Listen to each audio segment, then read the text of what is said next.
Hi, I'm Mary Miles, and I'm joined by Ariana Gavrilidis. We welcome you to the Hellenic Film Society's March celebration of Greek women in the film industry for Women's History Month. Today, we have a great pleasure of speaking with actress Themis Bazaka. Themis has had a prolific career working in theater, television, and film. She has appeared in notable and critically acclaimed films such as Parenglia, Rembetiko, Stone Years, Quiet Days in August, Acropole, The Policeman of the 16th Precinct, and What If? On TV, she has appeared in Tominori Avgaris, Like Crazy Birds, and Milky Way. She has also received multiple awards from the Saloniki Film Festival, including Best Supporting Actress for Rembetiko, Acrobates to Kipo, and Best Lead Actress for Stone Years, for which she has also received an honorable mention at the Venice Film Festival. Welcome to our celebration of Greek women, Themis. We're so pleased to have you with us. Hi, girls. I'm very happy to talk with you right now, and especially because you are New Yorkers, right? No? Yeah. Yes. Where I spent 5 fantastic years there from 85 to 90, and I love very much this city. Tell us about your time in New York. I fell in Sure. love with my husband in Greece, and I follow him. And we lived there 5 years. We had this beautiful daughter together, and we were working in this theatrical group called La Mama. I don't know if you know Mm-hmm. that. It was very Yes, of famous course. in the 70s, 80s, 90s. I was working in the theater and having the baby. I was going back and forward because they were calling me back for making a movie or a short TV show or a small theater. And I was coming back till 1991. Because I started having a big career in Greece, we decided with my husband to move to Greece for for good and try to live here, and plus to have help for my baby because it was a baby and I didn't know anybody in New York. Um, and we came here, but my husband couldn't make it here. He didn't like it, to live straighter. So we had the problem started, so we split, but we split in a good way. So in New York, I always remember New York. It's in my heart, and I had such a good good communication with the Greek community there. They helped me so much with doctors with the baby, with jobs here and there, and I remember one time I said to a friend, "Oh my God, I missed tiropita cheese pie, a Greek cheese pie. I was pregnant, and I said this, and they." All of a sudden, next day, 8 o'clock in the morning, the door, the bell rings, and there was this lady from Astoria with a tapsi, with tiropita, Themis. They knew me because I had made that Stone Years, and I was kind of famous in the Greek Mm-hmm. community. I heard that you want tiropita and you are pregnant, so I made this. Oh my God. The thing is that I ate the whole tapsi in one day. One day. That's Yeah, impressive. I wanted so much to eat this tiropita. Well, who's to deny a pregnant woman her cravings? And especially when there's a fresh tapsi of tiropita, who's going to say no? God, they're delicious. Yeah. So let's go back for a moment. I'm always interested in finding out what's that moment that told you that you needed to be an actor, because it is a relentless moment in life. It is a relentless calling of auditioning, rejections, all these things. What was that one moment that said, yeah, this one's for me. I have to do this? Actually, I didn't want to be an actress. I didn't have such a dream. I wanted to be a costume designer. So I was in London and starting to study costume designing for cinema and theater. And a tragedy happened to my family. I lost my brother in a car accident. He was 18 years old, so I had to come back. And of course, I couldn't leave after that because I couldn't leave my parents. They were like, you know, you know what I mean. They were like crazy. So I had to stay here. The thing is that my grief was wild. I mean, I wasn't crying. I had this anger, anger. I was angry with something. And I had this boyfriend who was a psychiatrist, and he forced me to go to the drama school to do exams and study drama because he thought that this could help me to express myself, you know. Right, Uh, process your loss. Amazing. yeah, and they say, well, I don't want to be an actress. They said, yeah, but I mean, just go there because you have to express what's happening inside you and you have to cry. So, okay, let's do that. Let's try that. So I gave this really hard test for the State Drama School of the North. And passed on the first. I was, Wow. yes, yeah. And everybody say that I have a great talent. I said, are you talking to me? I had no idea. I had no idea. But it was funny because when I first got into the school, I felt that I there. My whole my whole existence was fitting in this school. So I started working very hard, and here I am.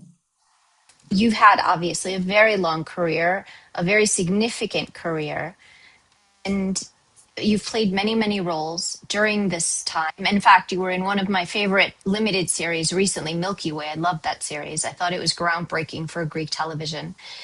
Having worked in the industry for so long, what do you believe is what makes a career last like yours? The most important thing to survive in this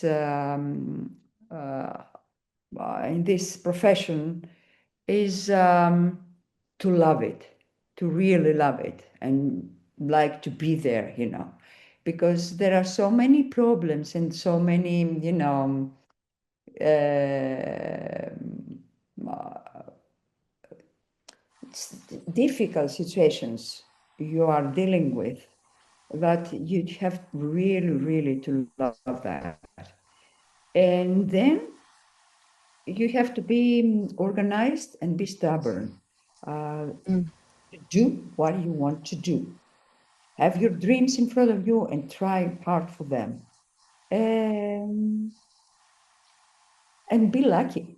This is something that you have to be lucky. And it's something you have to accept. Luck is a good thing. It doesn't mean you took the Yeah, easy way out. It means you were and- prepared for the opportunity yeah, presented. exactly. And each one person has his own timing. You know, I've seen actors that they were friends of mine, and they were for years, playing little parts here and there and there and then, and their 50s and their 60s, all of a sudden, they rise. They have the right part for them. It's the timing.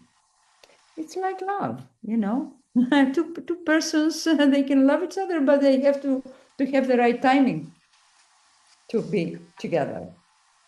I just want to go back to New York for a minute because when we were speaking offline, you mentioned a very cute and very interesting, very New York story, I would say, about waking up thinking there was an earthquake. Okay, okay.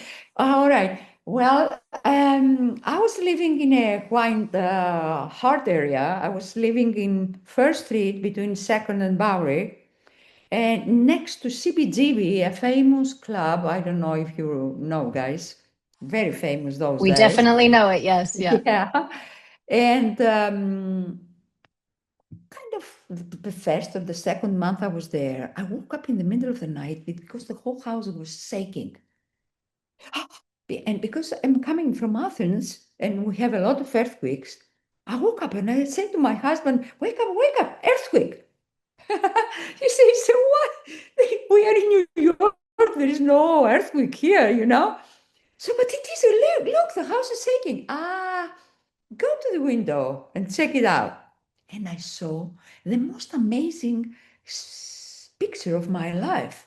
I saw literally a river of bikes with Motorcycles. motorcycles with the weird people on the top. It was the Hell Angels that they had a party in CBGB and they were living all together 3 o'clock in the morning. And it was like 400, 500 motorcycles with these weird persons on the top because girls with long hair and this. I said, oh my God, it was like a movie. Completely. Yeah. And you start off scared. Like, should we run? Like, what's happening? And then you're like, oh, it's just 400 bikes in front of my house. Yes, yes, yes. It was But funny. they Yeah. do. They travel in groups. So for Yes, anyone exactly. who hasn't seen them in real life, it's a big roar that comes down the street, and all you see are bikes and people, and And I it's a saw very after I interesting discovered, experience. yeah, I discovered after a while that they have also their building very close to our house. So Oh, they really? were, yes, they were, gathering many times there. So I started use them. That's funny. The headquarters. Who knew there were headquarters? Okay. But I had so many stories from New York, the first thing they told me when I got there is like, don't look people in their eyes. They become angry. I said, but where am I going to look at them? The nose, the ear, where? In Greece, we look each other in the eyes. I said, no, no, no, don't do that. Don't do that. So I start talking to the people looking at the, at the ground. I said, what is this? Yeah, because it was kind of wild days, those days. It was It before, was yeah, an interesting, very flavorful time in New York. Yes, absolutely. During the New York Film Expo just this past October, we honored Pantelis Voulgaris, and yeah. you've been in noteworthy films with him as well.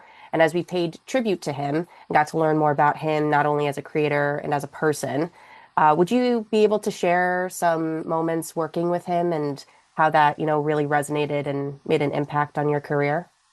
Listen, Pantelis Voulgaris is a very important person for me. Um, Not because he actually, with this movie, uh, fixed my career. He just pushed me up in the top with this movie, but because of his character. Though actually, and his wife and the whole family, they were extremely good with me. When he chose me to play Stone Years, Petrina Chronia, I was homeless. I mean, yeah, I had just broke from a boyfriend and I didn't have a place to go and I was looking for a house and blah, blah, blah, blah, blah. And they took me in the house. I was living with him and his family. He had two little kids during the whole shooting. That was an experience because his people gave Amazing. me all they love. And we had the opportunity to talk about what we did today and what we're going to do the next day. So it was like 3 months only Petrina Chronia, you know? And by the end, he became the godfather of my daughter also. So we are relatives. He's a fantastic person. He's the most generous and most tender person I ever met. Um, his I mean, you could see from his movies, all the actors are fantastic. in all his movies. And he's not a director that, he gives you straight directions and he just create an atmosphere in the set that you go where the movie wants to go without understanding that. I don't know how to explain that. I mean, you know that you are in the right place. And when he wants to say something to you, or when you are not doing something very good, or when you cannot concentrate and you are kind of a bad day, he doesn't tell you what to do. He just tells you a story that connects with the moment. So you have the feeling of this story, and then he say, okay, let's do it again. And you do it. It's a miracle. I mean, he's an amazing guy. That's I part of love his him. I brilliance. love him Yeah. a lot, a lot, a lot. I learned a lot. He teach me how to be not to be dramatic, but be truthful and hold inside me all the feelings that I had of the moment, the anger, the fear, everything. It was inside, and nothing comes out. He always telling me, you shouldn't cry at all in this movie. People should cry. The audience should cry. You make them cry, but not by crying. Amazing. Yeah. Amazing. So I was 22 years old, you know what I mean? I was a little kid. I mean, just finished the school. That's Yeah. extraordinary. And what you just said about him is so similar to what other actors have said about him during the expo and during other interviews, that he's so gracious I and mean, allows you there is to. nobody who doesn't love Pantelis. There is nobody. Nobody. Even the I think crew. that's The crew true. was, looking at him. What you want? What you want? I've seen the crew to be very laid back because they don't like the director, because they don't like the circumstances, they don't like the atmosphere. I mean, I hear director to say, okay, let's move the camera there and then do this and that. And the crew say, no, no, I don't think it's a good idea. I mean, who asked you? They just they want to show that they don't like him. You know what I mean? Wow. Yeah. Since we're looking back, could you pick a favorite role that you've played and why it's your favorite? I did about 30 movies. I could say that each one, and I'm sorry, it's the truth. Each one is so different from the other, and each one I love it so much, and I leave something of me there. But Stone Years, Petrina Χρόνια, is something that, you know, my whole career and my whole life was based on that. So I cannot forget it. And people don't let me forget it because they still mention that movie. They still mention that movie even now. But to tell you the truth, I do theater, I do television, and I do very, very good work. But I love movies. I'm a movie lover, and I go to the movies, to the movie theaters to watch movies. I don't want to see it on big, small screen. I'm going to the movies, because I love it. And I'm trying to understand what is the camera when they do this scene, and what the actor, why this actor took this choice and not the other, It's like I forgot my life when I'm in the movie theater. I forgot who I am. I love Well, it. that's interesting because I like that conversation with actors. Like when we watch a movie, I hope well, I'll speak for myself. When I watch a movie, I surrender to the experience before me, good, bad, whatever it might be. I give myself over to the filmmaker and let them take me on a trip wherever we're going. But that's their job. I Yeah, mean, well, yeah. but the audience can resist. You can maybe not be in the right frame of mind, not wanting to go on the journey. You could sit there and critique it the whole time. I surrender and I go. But interestingly enough, it is an actor. So you do take moments during the film and say, that was an interesting choice that the actor made, or that. So you Definitely. do use it as a learning. It's a multi-dimensional approach that you watch movies with. You do it Listen, from the learning end. I'll tell you an example. I mean, when Mary Streep, which is for me is the biggest actress ever, uh, played this movie, Sophie's Choice. She had a scene in front of the window. She was remembering that moment, and she was playing with her how you call it Earring. earring. Yeah, with her earring. She was playing there, and she was telling the story. How many times after that I saw actors and actresses playing a scene, playing with their earring. I mean, a good choice affects you. And sometimes you do that without understanding that you are doing it because Mary Streep was doing it, because it got so much in you. What she was doing in that moment is that she was playing this because she was remembering something very painful, and this helped her not start crying. You know what I Right. mean? She was So self-soothing. Yeah. yeah, so many actors then was mimic, how you Hmm. call, Yeah. were Mimic. imitating her. Yes, Hmm. I mean, I was amazed by Marlon Brando. He did 5 or 6 times dying in the movies, right? He had 6 different way of dying. You know what I mean? I just said, how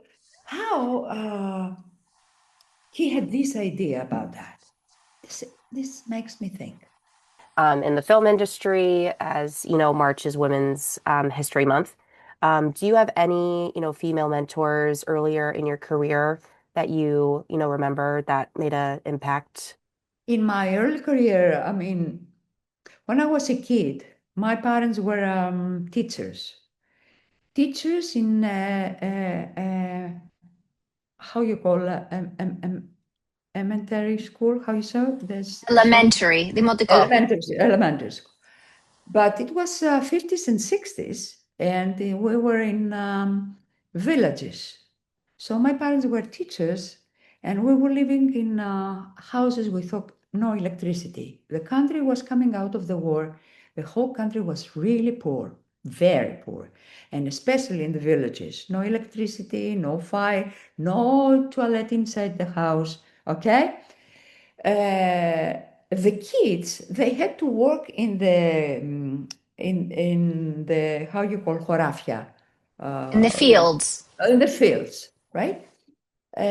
So they were coming to the school with pulling a cow or a goat or a sheep.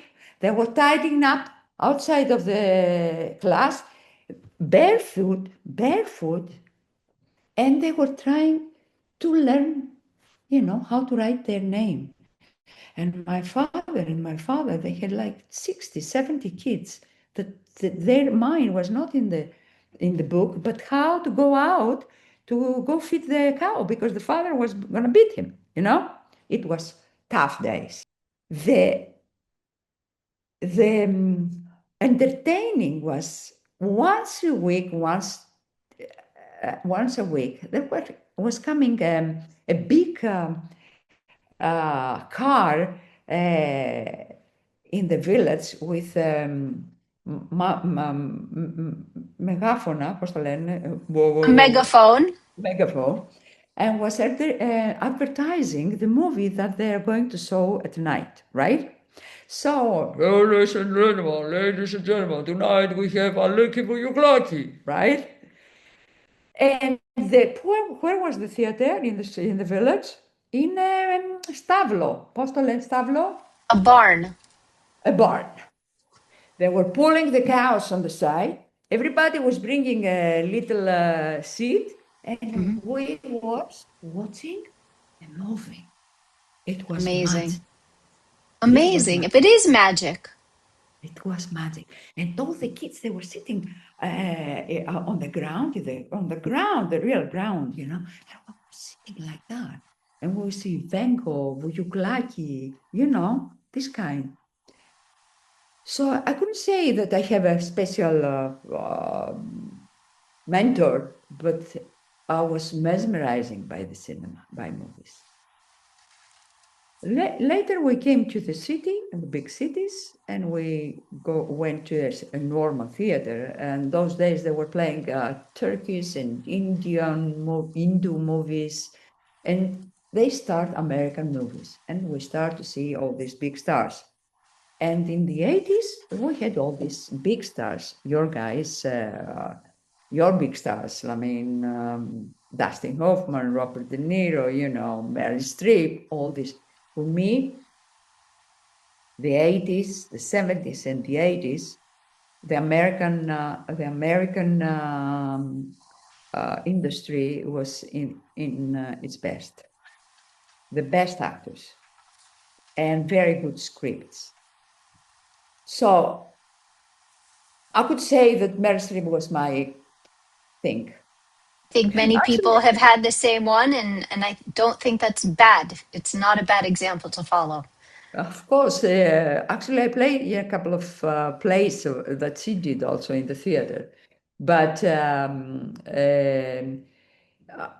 I have a lot of actors and directors that I admire, and also painters and authors, and you know, everybody who can inspire me and make my mind move forward. I once heard an actor say part of an actor's job is to observe human behavior because we collect moments of how people behave or how they move. And I thought that was very fascinating that such a part of your job is the observation process because we think of acting as an active, like a performance, but so much of it happens internally. I think it's fascinating. Some people they say that we lie. We are the big liars. I don't think so. I don't think so because I mean a real actor has real life. You have to find the Uh, truth. yeah, you have a real life, but it's not your life. It's someone else's life. So you have to be truthful. Observing people is always a good thing. And you see, you can understand a lot for a lot from watching someone, you know, how he walks, how he talks, and you can understand his class, his studies, his, you know, a lot of things. What kind of person is it? Mm-hmm. Is that the advice you would give then to, young actors who are either in drama school currently or just kind of starting out in their career? What kind of other advice would you give, young actors who are really wanting to, make a breakthrough in their film career? Oh God, the advice. I'm not good in advices, you know. But I mean, knowing from myself is stay focused, and play any part that they give it to you with with all your heart, and read, read and observe. Amazing. So here's Because our last question. Oh, go ahead. yeah. Finish that. No, Yes. no, no, because you don't know when is your time. You know, we said that already. You don't know when this come. Sometimes we say, oh, okay, I'm not gonna exercise, or I'm not gonna go to my vocal class because oh, it's okay. Who's gonna need my voice? And all of a sudden, a part appears that they definitely need the best of your voice. And you were lazy. So you have to be prepared all the time. I think that's excellent advice. Let's go to the last question. And sometimes it's the hardest one, but I don't think so. I think if you're honest and truthful and you're clearly someone who's in tune with themselves, if you could describe yourself in one word, what would that word be? This is a difficult question. I don't know. One word? Romantic? Okay. I trust the people. I don't know. So I don't know if it is good or not, but this is my characteristic. I think that's lovely. I think it's very telling too when you're on screen and you have to trust the other person in front of you and give that self up to you as an actor or an actress. And You have to, yeah, you have to trust the person who's in front of you, and you have to trust the cameraman. You have to trust the lighter. You have to trust everybody. Is a teamwork. If you cannot trust them, you can't be alone. I mean, also in life, you can't be alone. You have to have people that you trust and you love and you share. But, otherwise, life is, I don't know, it's not life. That's my opinion. Well, we thank you for taking this time with us. I hope I see you in real Of someday. course, of course. We'll be in Yeah, Greece at some I have point, never been. and Actually, I have never been in the New York Greek festival. I've been only in San Francisco Greek festival. well, you'll have to come to the Uh, expo then. Yes, of course. yeah, I have to make a movie first of all, so Of I come course, with the yeah. movie, you know. Well, true. I hear there's one in the works So though, potentially. And but yes, so yeah, perhaps in October. Our expo is from October 8th to the who 15th this year. knows? So you never know. Who knows? Who knows? Who knows? So bye, guys. Have a good time. Have faith to the people, and stay safe. if you enjoyed our conversation and would like to learn more about the Hellenic Film Society and Greek films, please visit our website at www.hellenicfilmsociety.org.